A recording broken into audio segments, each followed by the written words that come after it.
Book 2, Chapter 15 of A Tale of Two Cities by Charles Dickens. Knitting. There had been earlier drinking than usual in the wine shop of Monsieur Defarge. As early as 6 o'clock in the morning, sallow faces peeping through its barred windows had descried other faces within, bending over measures of wine. Monsieur Defarge sold a very thin wine at the best of times, but it would seem to have been an unusually thin wine that he sold at this time. A sour wine, moreover, or a sourine, for its influence on the mood of those who drank it was to make them gloomy. No vivacious bacchanalian flame leaped out of the pressed grape of Monsieur Defarge, but a smouldering fire that burnt in the dark lay hidden in the dregs of it. This had been the third morning in succession on which there had been early drinking at the wine shop of Monsieur Defarge. It had begun on Monday, and here was Wednesday come. There had been more of early brooding than drinking, for many men had listened and whispered and slunk about there from the time of the opening of the door who could not have laid a piece of money on the counter to save their souls. These were to the full as interested in the place, however, as if they could have commanded whole barrels of wine, and they glided from seat to seat and from corner to corner, swallowing talk in lieu of drink with greedy looks. Notwithstanding an unusual flow of company, the master of the wine shop was not visible. He was not missed, for nobody who crossed the threshold looked for him, nobody asked for him, nobody wondered to see only Madame Defarge in her seat, presiding over the distribution of wine, with a bowl of battered small coins before her, as much defaced and beaten out of their original impress as the small coinage of humanity from whose ragged pockets they had come. A suspended interest and a prevalent absence of mind were perhaps observed by the spies who looked in at the wine shop, as they looked in at every place, high and low, from the king's palace to the criminal's jail. Games at cards languished, players at dominoes musingly built towers with them, drinkers drew figures on the tables with spilt drops of wine. Madame Defarge herself picked out the pattern on her sleeve with her toothpick, and saw and heard something inaudible and invisible a long way off. Thus Saint Antoine in this vinous feature of his until midday. It was high noontide when two dusty men passed through his streets and under his swinging lamps, of whom one was Monsieur Defarge, the other a mender of roads in a blue cap. All adust and athirst, the two entered the wine shop. Their arrival had lighted a kind of fire in the breast of Saint Antoine, fast spreading as they came along, which stirred and flickered in flames of faces at most doors and windows. Yet no one had followed them, and no man spoke when they entered the wine shop, though the eyes of every man there were turned upon them. "Good day, gentlemen," said Monsieur Defarge. It may have been a signal for loosening the general tongue. It elicited an answering chorus of "Good day." "It is bad weather, gentlemen," said Defarge, shaking his head. Upon which every man looked at his neighbor, and then all cast down their eyes and sat silent, except one man, who got up and went out. "My wife," said Defarge aloud, addressing Madame Defarge, "I have travelled certain leagues with this good mender of roads called Jacques. I met him, by accident, a day and a half's journey out of Paris. He is a good child, this mender of roads called Jacques. Give him to drink, my wife." A second man got up and went out. Madame Defarge set wine before the mender of roads called Jacques, who doffed his blue cap to the company, and drank. In the breast of his blouse he carried some coarse dark bread. He ate of this between whiles, and sat munching and drinking near Madame Defarge's counter. A third man got up and went out. Defarge refreshed himself with a draught of wine, but he took less than was given to the stranger, as being himself a man to whom it was no rarity, and stood waiting until the countryman had made his breakfast. He looked at no one present, and no one now looked at him, not even Madame Defarge, who had taken up her knitting and was at work. "Have you finished your repast, friend?" he asked in due season. "Yes, thank you." "Come, then, you shall see the apartment that I told you you could occupy. It will suit you to a marvel." Out of the wine shop into the street, out of the street into a courtyard, out of the courtyard up a steep staircase, out of the staircase into a garret, formerly the garret where a white-haired man sat on a low bench, stooping forward and very busy, making shoes. No white-haired man was there now, but the three men were there who had gone out of the wine shop singly, and between them and the white-haired man afar off was the one small link that they had once looked in at him through the chinks in the wall. Defarge closed the door carefully and spoke in a subdued voice.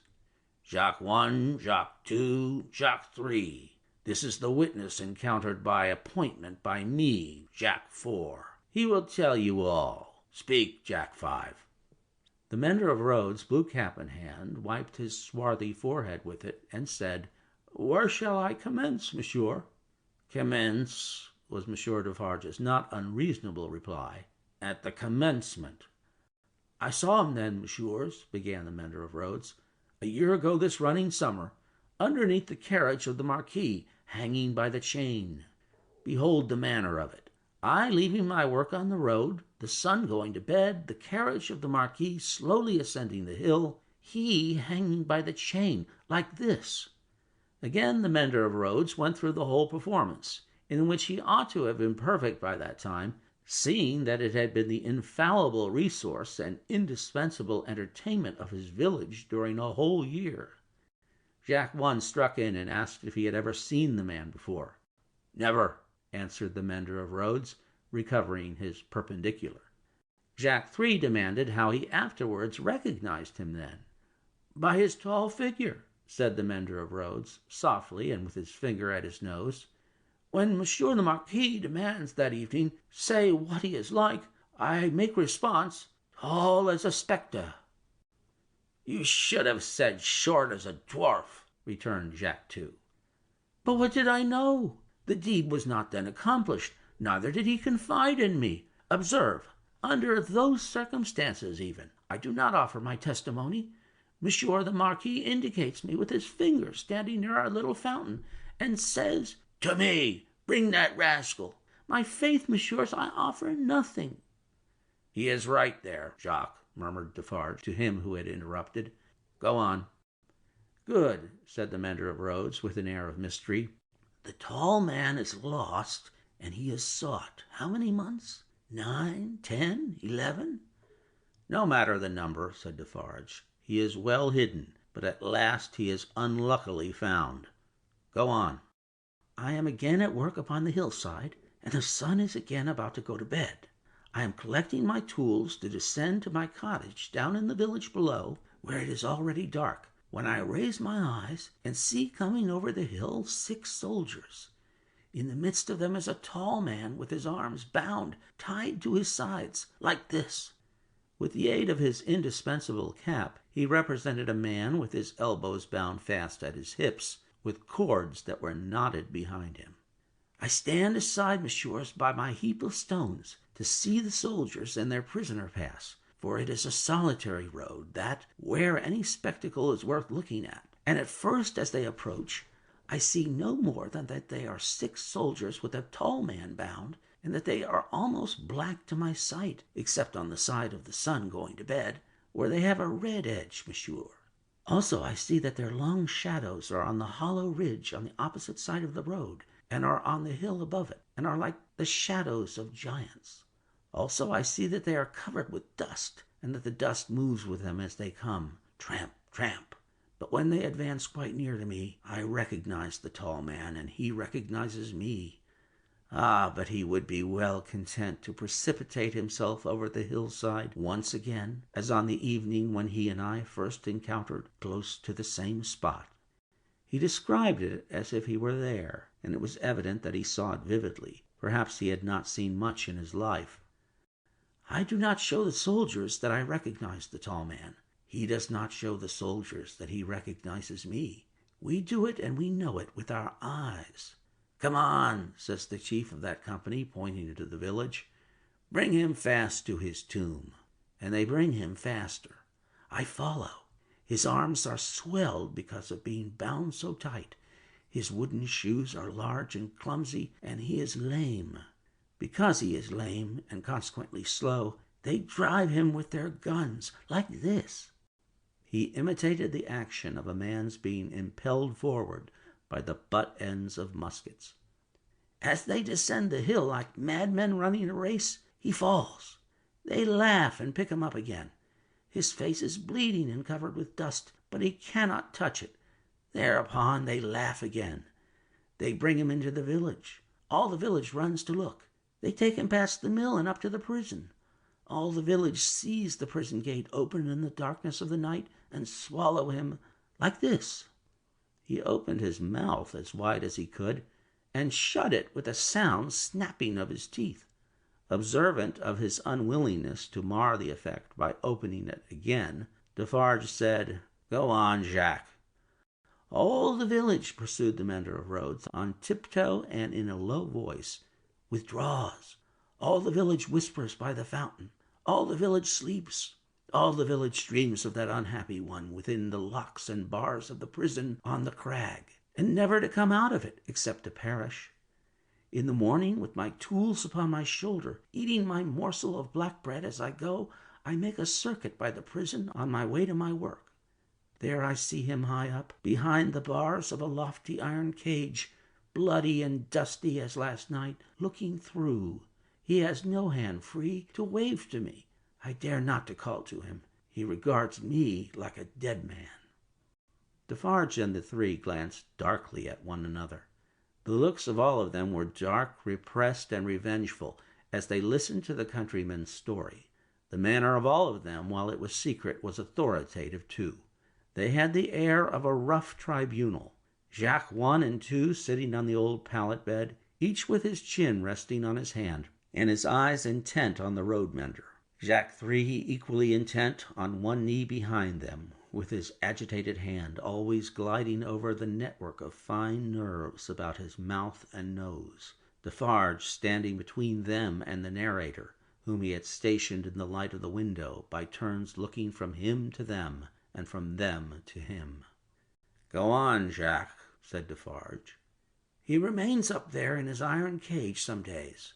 The village looks at him by stealth, for it is afraid, but it always looks up from a distance at the prison on the crag. And in the evening, when the work of the day is achieved and it assembles to gossip at the fountain, all faces are turned towards the prison. Formerly they were turned towards the posting-house. Now they are turned towards the prison. They whisper at the fountain that although condemned to death, he will not be executed. They say that petitions have been presented in Paris, showing that he was enraged and made mad by the death of his child. They say that a petition has been presented to the king himself. What do I know? It is possible. Perhaps yes, perhaps no." "Listen, then, Jacques," number 1 of that name sternly interposed. "Know that a petition was presented to the king and queen. All here, yourself excepted, saw the king take it in his carriage in the street, sitting beside the queen. It is Defarge whom you see here, who, at the hazard of his life, darted out before the horses with the petition in his hand." "And once again listen, Jacques," said the kneeling number 3, his fingers ever wandering over and over those fine nerves, with a strikingly greedy air, as if he hungered for something that was neither food nor drink. "The guard, horse, and foot surrounded the petitioner and struck him blows. You hear?" "I hear, messieurs." "Go on, then," said Defarge. "Again, on the other hand, they whisper at the fountain," resumed the countryman, "that he is brought down into our country to be executed on the spot, and that he will very certainly be executed. They even whisper that because he has slain Monseigneur, and because Monseigneur was the father of his tenants, serfs, what you will, he will be executed as a parricide. One old man says at the fountain that his right hand, armed with the knife, will be burnt off before his face, that into wounds which will be made in his arms, his breast, and his legs, there will be poured boiling oil, melted lead, hot resin, wax, and sulphur. Finally, that he will be torn limb from limb by 4 strong horses. That old man says all this was actually done to a prisoner who made an attempt on the life of the late King Louis XV. But how do I know if he lies? I am no scholar." "Listen once again, Jacques," said the man with the restless hand and the craving air. "The name of that prisoner was Damiens, and it was all done in open day in the open streets of this city of Paris. and nothing was more noticed in the vast concourse that saw it done than the crowd of ladies of quality and fashion who were full of eager attention to the last, Jack, prolonged until nightfall, when he had lost 2 legs and an arm and still breathed, and it was done. Why, how old are you? 35, said the mender of roads, who looked 60. It was done when you were more than 10 years old. You might have seen it. Enough, said Defarge, with grim impatience. Long live the devil. Go on. Well, some whisper this, some whisper that. They speak of nothing else. Even the fountain appears to fall at that tune. At length, on Sunday night, when all the village is asleep, come soldiers winding down from the prison, and their guns ring on the stones of the little street. Workmen dig, workmen hammer, soldiers laugh and sing. In the morning by the fountain there is raised a gallows 40 feet high, poisoning the water. The mender of roads looked through rather than at the low ceiling, and pointed as if he saw the gallows somewhere in the sky. All work is stopped, all assemble there. Nobody leads the cows out. The cows are there with the rest. At midday the roll of drums. Soldiers have marched into the prison in the night, and he is in the midst of many soldiers. He is bound as before, and in his mouth there is a gag, tied so with a tight string, making him look almost as if he laughed. He suggested it by creasing his face with his 2 thumbs from the corners of his mouth to his ears. On the top of the gallows is fixed the knife, blade upward, with its poison in the air. He is hanged there 40 feet high, and is left hanging, poisoning the water. They looked at one another as he used his blue cap to wipe his face, on which the perspiration had started afresh while he recalled this spectacle. It is frightful, messieurs. How can the women and the children draw water? Who can gossip of an evening under that shadow? Under it, have I said. When I left the village, Monday evening as the sun was going to bed, and looked back from the hill, the shadow struck across the church, across the mill, across the prison, seemed to strike across the earth, messieurs, to where the sky rests upon it. The hungry man gnawed one of his fingers as he looked at the other 3, and his finger quavered with the craving that was on him. That's all, messieurs. I left at sunset, as I had been warned to do, and I walked on that night and half next day, until I met, as I was warned I should, this comrade.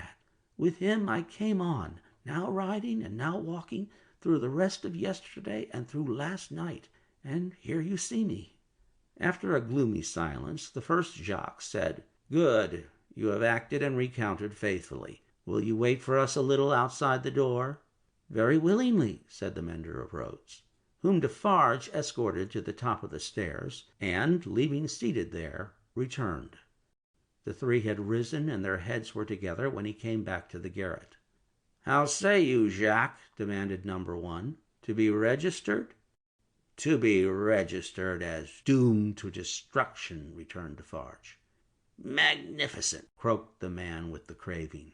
The chateau and all the race? Inquired the first. The chateau and all the race, returned Defarge. Extermination. The hungry man repeated in a rapturous croak, Magnificent, and began gnawing another finger. Are you sure, asked Jacques II of Defarge, that no embarrassment can arise from our manner of keeping the register? Without doubt it is safe, for no one beyond ourselves can decipher it. But shall we always be able to decipher it? Or I ought to say, will she? Jacques, returned Defarge, drawing himself up, if Madame, my wife, undertook to keep the register in her memory alone, she would not lose a word of it, not a syllable of it. Knitted in her own stitches and her own symbols, it will always be as plain to her as the sun. Confide in Madame Defarge. It would be easier for the weakest poltroon that lives to erase himself from existence than to erase one letter of his name or crimes from the knitted register of Madame Defarge. There was a murmur of confidence and approval, and then the man who hungered asked, Is this rustic to be sent back soon? I hope so. He is very simple. Is he not a little dangerous? "He knows nothing," said Defarge. "At least nothing more than would easily elevate himself to a gallows of the same height. I charge myself with him. Let him remain with me.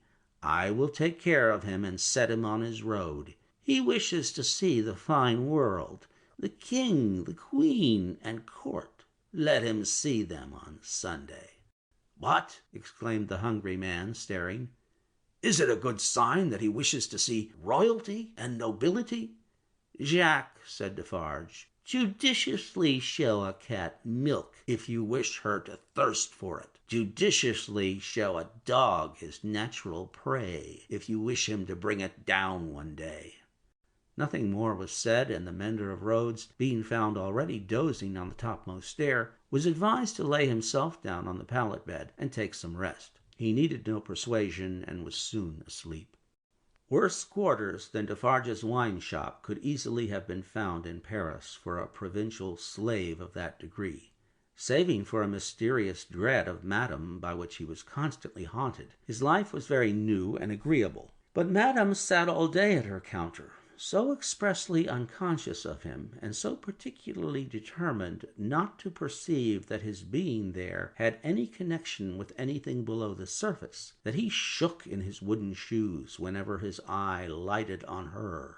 For he contended with himself that it was impossible to foresee what that lady might pretend next, and he felt assured that if she should take it into her brightly ornamented head to pretend that she had seen him do a murder and afterwards flay the victim, she would infallibly go through with it until the play was played out.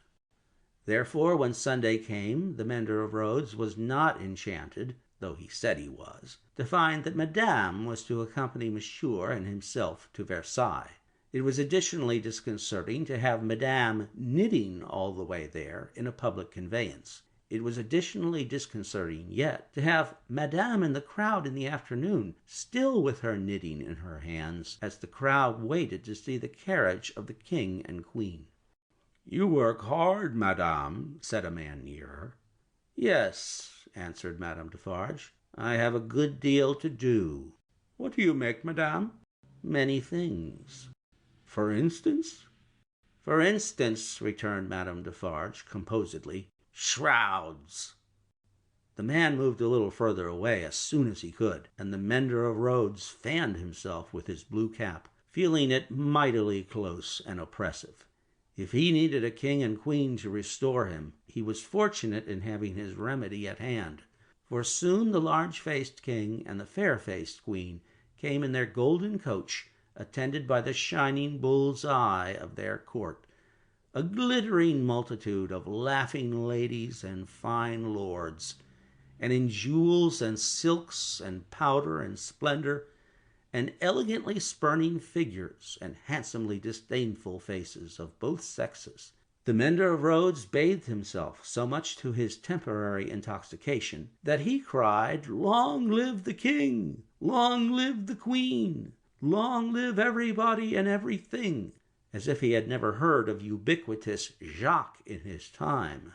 Then there were gardens, courtyards, terraces, fountains, green banks, more king and queen, more bull's-eye, more lords and ladies, more long live they all, until he absolutely wept with sentiment. During the whole of this scene, which lasted some 3 hours, he had plenty of shouting and weeping and sentimental company, and throughout Defarge held him by the collar, as if to restrain him from flying at the objects of his brief devotion and tearing them to pieces. "Bravo!" said Defarge, clapping him on the back when it was over, like a patron. "You are a good boy." The mender of roads was now coming to himself, and was mistrustful of having made a mistake in his late demonstrations. But no. "You are the fellow we want," said Defarge in his ear. "You make these fools believe that it will last forever. Then they are the more insolent, and it is the nearer ended." "Hey!" cried the mender of roads, reflectively. "That's true." "These fools know nothing, while they despise your breath and would stop it for ever and ever, in you or in 100 like you, rather than in one of their own horses or dogs. They only know what your breath tells them. Let it deceive them, then, a little longer. It cannot deceive them too much." Madame Defarge looked superciliously at the client, and nodded in confirmation. "As to you," said she, "you would shout and shed tears for anything, if it made a show and a noise. Say, would you not?" "Truly, madam, I think so, for the moment." "If you were shown a great heap of dolls, and were set upon them to pluck them to pieces and to spoil them for your own advantage, you would pick out the richest and gayest. Say, would you not?" "Truly, yes, madame." "Yes, and if you were shown a flock of birds unable to fly, and were set upon them to strip them of their feathers for your own advantage, you would set upon the birds of the finest feathers, would you not?" "It is true, madame." "You have seen both dolls and birds today," said Madame Defarge, with a wave of her hand towards the place where they had last been apparent. "Now go home." End of chapter.